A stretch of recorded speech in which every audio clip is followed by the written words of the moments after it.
Hello, Narnach here. Welcome back to Grim Dawn. We are playing with the Ashes of Malmouth expansion as a Necromancer. Last episode we faced down and defeated the Warden. This episode we are setting out into the Arcovian foothills, looking for the next big bad. We have a slightly larger army now. We are commanding 5 skeletons rather than just the 4.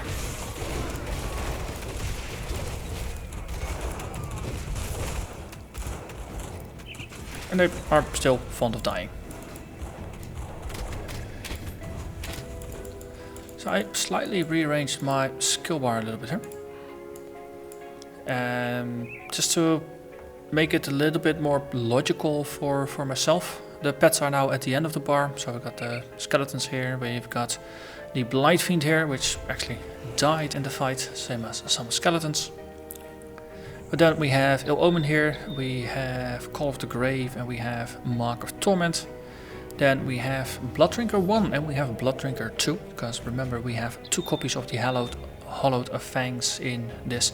So we get 2 copies of the skill, which we can use separately, and they have separate cooldown timers. Or you can stack them for massive amounts of profit, because keep in mind, you have a chance of doing bleeding damage over time, and you get 20% of attack damage converted to health for the duration. So if you stack it twice, you get effectively a 50% chance of doing the bleeding damage, and you get a whopping 40% leech on top of the normal 10 or so we already have.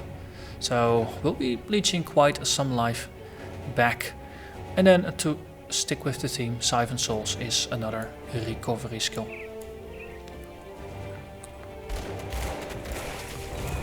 So, it seems to make sense.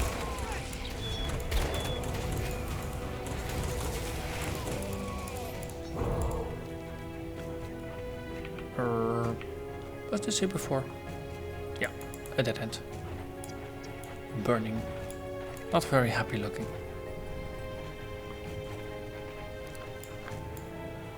Ooh, and there we have Edmund's stash and mutiny. I think there was a pistol. Yeah, might have found one of these before already. Now there's a nice reason they call them epic items. They're not unique items, even though I probably end up identifying them as unique items nonetheless. Same as now with the enemies that have a nice star over their head. They're not uniques, they're also epics. Or they're heroes. But now finding more of them, not an odd thing. Okay, we found Kaiman's retreat.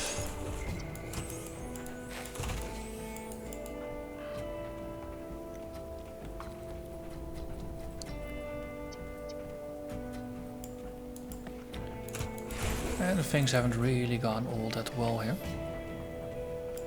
And you, yeah, Dread Tusk, the Hunter's Bane. Looks a little bit more ominous. So let's send in the minions.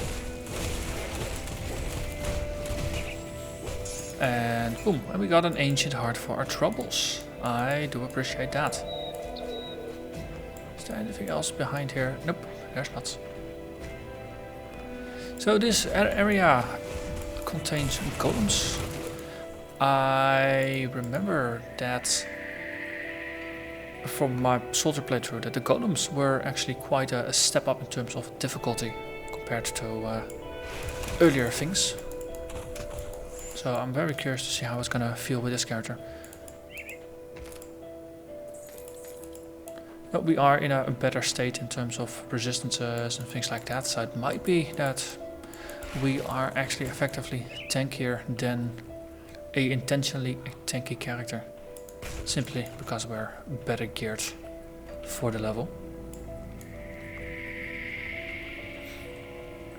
Okay, Kaiman's retreat. There was a house here, wasn't there, or is it over there? Yeah, there's the house. Stephen Skinner. Hello, is your family in here? Are you insane? Countless hope.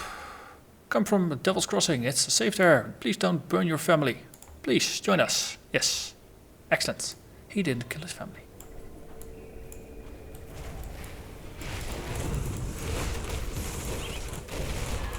Okay, empower our minions, and then we scare the enemies away. And then we backstab them. Kaiman's Scripture, first passage. Assuming this is written by Father Kaiman, would make sense. But as I said, not focusing too much on the lore with this playthrough. I have read out most of the lore in previous playthroughs already. Ah, here's the golems and ooh, Hammerton. Oh, look, like a ton of fun. Really, or a joke intended.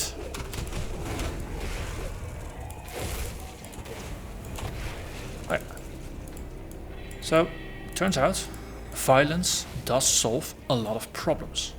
If you're not trying to desperately survive or outlast enemies, and instead just focus on murdering them really fast, actually helps quite a bit. Okay. So this area might be less challenging than with other playthroughs. But still, the real test of a build is gonna be whether we can face down the big boss fights of the game. We kind of waltzed over the warden, though.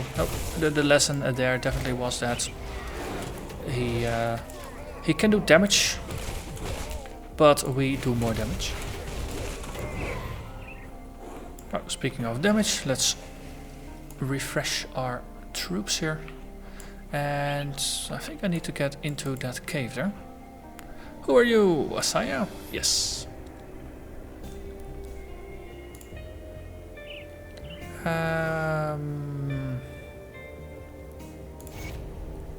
Wonderful. We help him and we see him again in town. Then,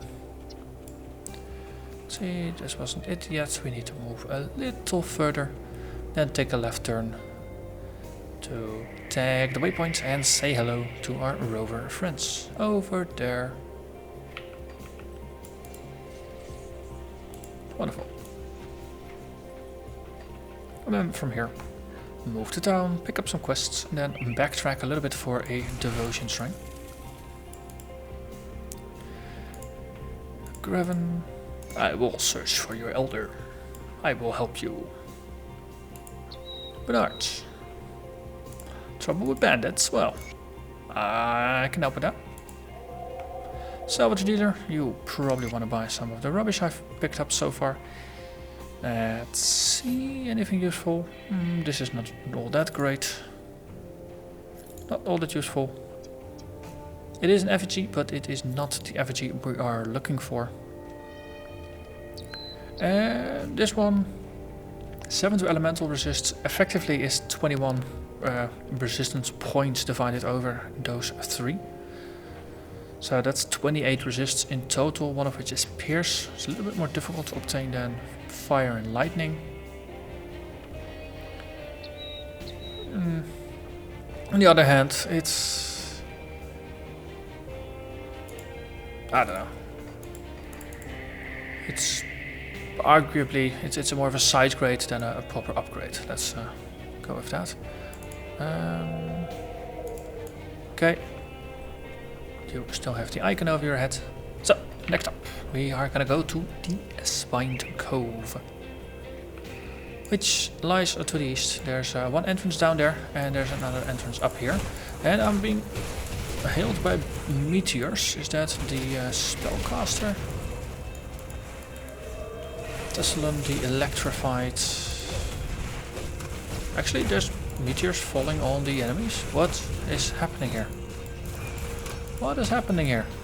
Did we get a spellcaster? Ooh, we got a spellcaster. Look at that. Even got a wand in his hands. And he's throwing down meteors on our enemies. How awesome is that?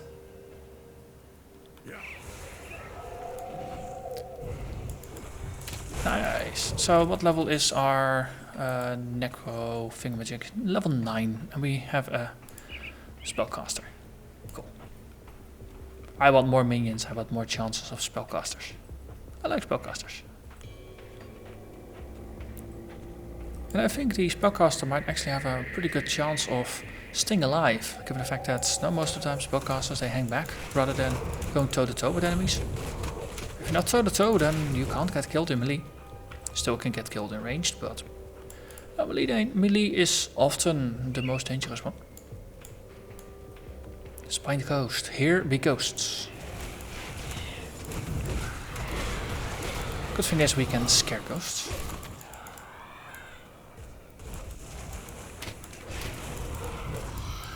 Wonderful.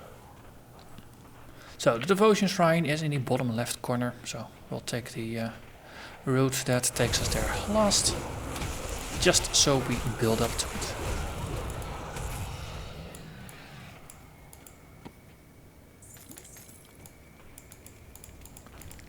I think in terms of play speed, this reminds me a little bit of the Panetti's replicating missile Arcanist that I played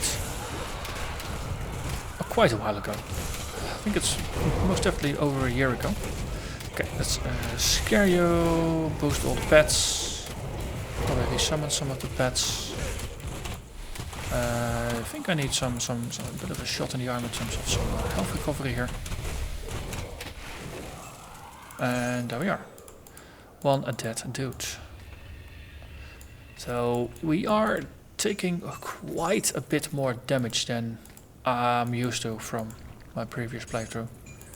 But oh boy, do we have quite a killing speed going on. Okay, there's a pretty good chance that we are actually replacing our caster, because we were short only 2 skeletons rather than 3. Okay. So let's just keep cycling through then.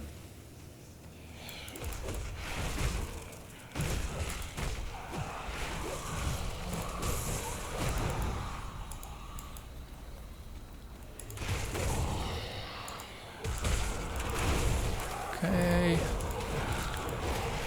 Oh, this is working out pretty well. Just look at those ghosts run away scared. I love it. And incidentally, it does refresh the bonus that we keep applying to that one, Shepherd's Call.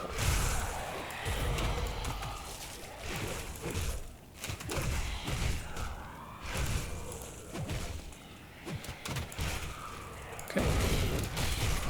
Scare the ghosts. And then we can boost things.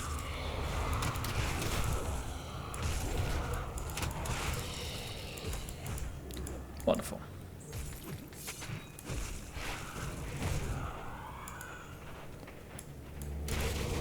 Ooh, more loot piñatas up here.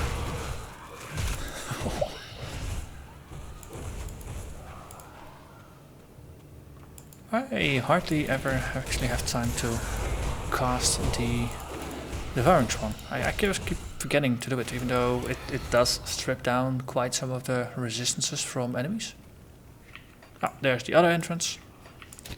And Stormstreak. Yeah, okay, so we'll just say hello here. Put up one blood drinker just to give us a little bit more leech. And trigger the other one. Oh, and we already killed the hero here. Well, I'm gonna need more of it because we do have a desecration shrine here, and I think that's gonna pop us another hero. We lost one skeleton, so we replenish a bunch.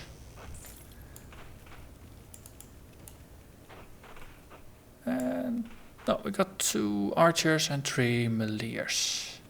Okay. Wonderful. Desecrate this.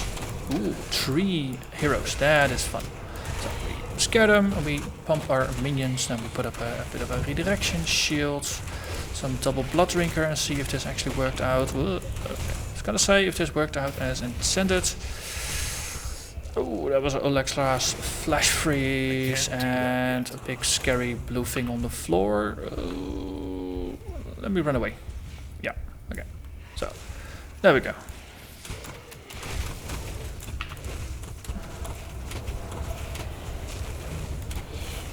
Okay. It's a good thing we did clear most of the level here. So we can just draw them out and just face them one at a time. Okay, having a... well, they are rather insistent here. AoE definitely doesn't help against me, or definitely helps them against me, that is. Okay, that is one gone. I can't do that yet.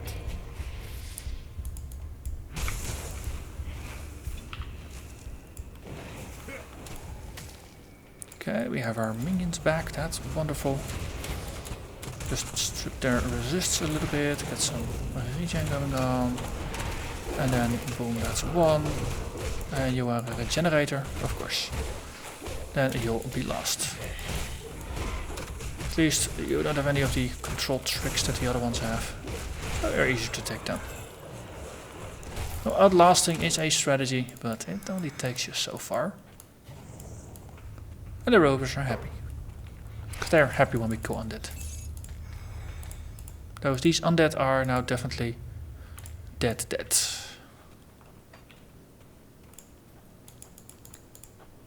Okay, double check. Did anything of value drop? Most of the time you do end up finishing your fights close to the shrine, but in this case we left some things behind. And we got one green item plus some other things for our troubles. Okay. Devotion. Last episode we managed to pick up a devotion point, but I didn't spend it. I did spend it in between episodes to the white constellation. Next goal is going to be the lion. It gets us some health and it gets the minions some health. It's a flat 100 health bonus here. And then there's a damage bonus for both me and the pets. And this is a very efficient way to get white points, which we will need for our short-term goal, which is the lovely Typhus, Jailer of Souls over here, who is very nice with the vitality damage for both me and pets. That's it though, we are kind of done here. Let's have a quick look at what we harvested. A helmet with some ring of steel. It's not defensive, aggressive proc, but it's not the kind of thing we really want. It's better to have things that trigger when we attack, especially at 2% chance. This really is intended for someone who is going to take a lot of hits. That's not going to be me. At least I don't hope it will be me. Relentless Spectral Morningstar. These are skills we don't have. Hermit's Laggards. This is going to be a downgrade. Demonic Hide Sash, that's a bonus to vitality damage and some vitality resistance. But I want more from a belt, there's just not enough good stuff on here. 5% chance to confuse targets, that is fun, but not as good as a bonus to our skeletons. Ooh, Spectral Shield with a bonus to Drain Essence. Okay, we're not using Drain Essence, but if we were, this would be a pretty nice combo. We also have seen Drain Essence on some weapons, so a Sword and Board Drain Essence build might be a possible build. Slithbane, damage to Beastskin. Of course, it helps you kill Naga. Pretty decent damage, but it's a two-hander, they always have pretty decent damage. Speaking of one-handers that give bonuses to Drain Essence, we find one here. And the rest we've already seen. Wonderful. Let's portal out back to the foothills. There is a town here, we can empty our pockets. And yeah, there's plenty of time remaining to go look for the Elder.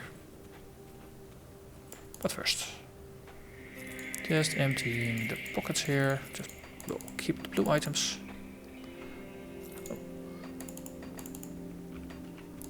Like that. And for a change, let's exit town via the left side here. Is there anything there? Nope, there's not. Ooh, bugs. I like bugs. They give you some crafting components you don't really get from other kinds of enemies. Okay.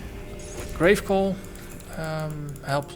gives us our minions some regen, which is useful. There's the mines there, but I seem to remember there also being something fun to do here. To the side of the mines.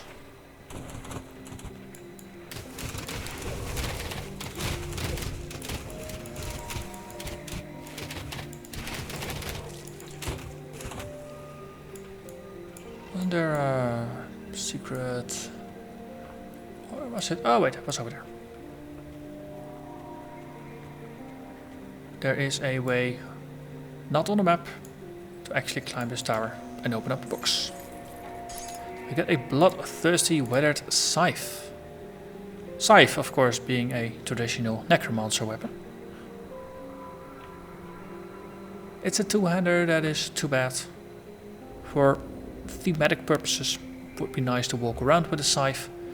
Bonus to leech and bleeding is appropriate, but I would rather go for something that is effective rather than stylish in this regard.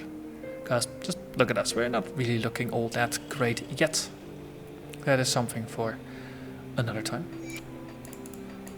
Oh, I seem to remember reading something about there being illusions that you can use to change the look of your gear and things like that.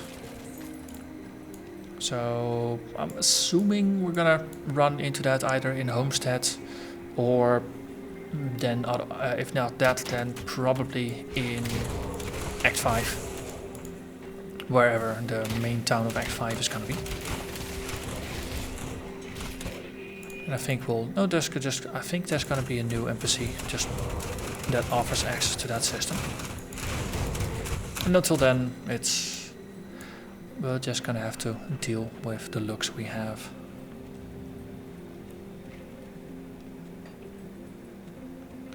Okay, lots of broken stuff here. And then undead. Wonderful. So make you run away, then we kill enemies. Ooh, the priests here, if we can ill omen them to make them run away and stop healing, that is gonna be pretty glorious. And hey, hello there, Elder Matthias. I'll deliver the talisman. I could have brought you, but yeah, he had something about not really wanting to leave, or I don't know, he had some kind of excuse. I don't think it really sounded all that convincing at the time. Well, it's a quest. We deliver quests, whether they are logical or not.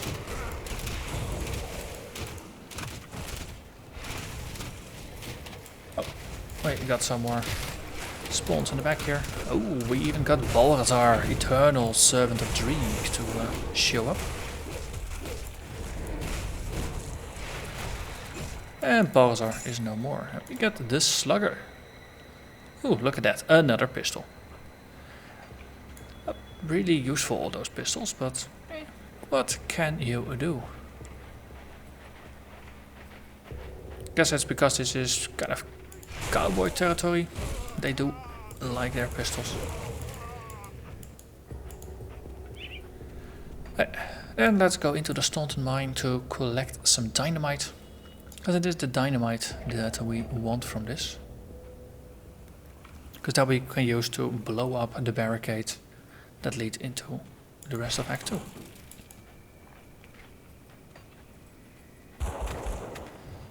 Okay, let's just make you run away scared. Nicholas Balthazar. Okay, boss fight. Let's just put up our reflection thing. Not all that compelling yet. Let's do a double blood drinker, see if that helps. It helps a little bit. And then he's gone. Okay, wonderful. Plenty of dynamite just being casually strewn about here. I'll collect all of it. This game, you never ever have enough dynamite, especially not later on in the game where you can use the dynamite to effectively just explode the gear you don't want and get some rare crafting components out of them. And another unique wasp. Building up a nice stash of royal jelly once we get enough reputation with the fine folks of the rovers. We're getting there. That's gonna get us a quest to hand in. I think it was 3 pieces of jelly in exchange for a recipe for a jelly bomb. I would be surprised if we didn't already have the recipe. Also, I seem to have forgotten just how many wasps were down here. Stonton Mines are actually a very nice wasp mining place. Or a wasp grinding, collecting, insert appropriate word here, place. They do drop the... Did we get some already? I think it was the chip claws. Something more pointy. I know, in the reflection build, that was an item I used quite a bit. Or it was an ingredient I used quite a bit. And the battered shells, I think, useful for crafting shield-related components. Also obtained from bugs. I think it's from all the bugs, because you also get some from spiders. But wasps have... Wasps are pretty predictable where to find them. Act 2 is teeming with wasps. And most importantly, it's teeming with wasps that are relatively close to waypoints. So for repeated farming runs, you can do that rather efficiently, rather than having to clear out half a level. I'm usually not that big on farming, but for some of the crafting in Grim Dawn you do need a lot of components. So then some crafting is in order. Okay, we should scare them away and then boost our pets to give them some regen.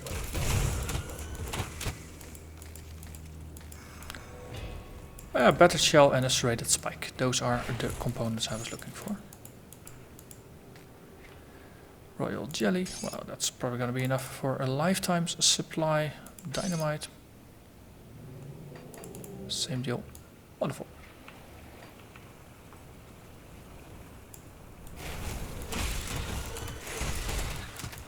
So in one go we completed both of the quests for the rovers. We got the amulet from for the elder, and we also got enough dynamite. We're going back here because this, I think this leads down the ramp, so we can blow up the door, and then the rovers are going to be happy with me. Hello, cowboys.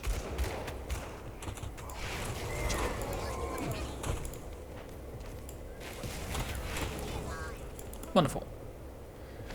Destroy it. Yeah. Somewhere along the line we did lose a couple of the skeletons, so re-summon that. And then hand in the quest station, and that's gonna be a nice point to call it an episode. Yeah. Graven. Yep, here is the amulet. I wouldn't lie, come on. It's not honorable to lie to people. Restored the barricade, wonderful. And we're now friendly with them. And we got ourselves another bag. Wonderful. So that means we can do the dance of moving items to the next bag. It's a dance that we'll end up doing at least another 3 times in order to no, until we get all 5 of the bags. Main reason I keep doing this is that this way all the crafting ingredients and stuff that I keep in the last bag don't get mixed with the stuff I randomly find while playing. Let's see. Oh, we have to chat with Mornay and Stephen Skinner in town. Also, we got some green items. I don't think any of them was actually all that useful. Oh, and we are now drowning in blue stuff. So let's head over there. Okay, putting portal on top of person might not be the best placement of portals. Luckily, they are free, so we can just move them about without too many issues. So Mornay is over there. Stephen Skinner, I think he was up. Well, you work for Darius. We have to hit them hard and fast. Leave. So, next up, Cronley.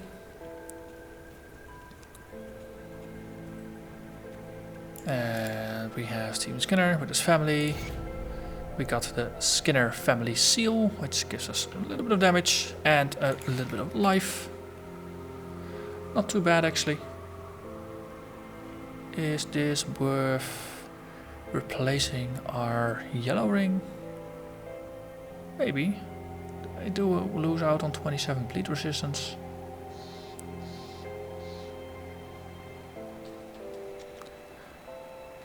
On the other hand, it's a small damage bonus. So.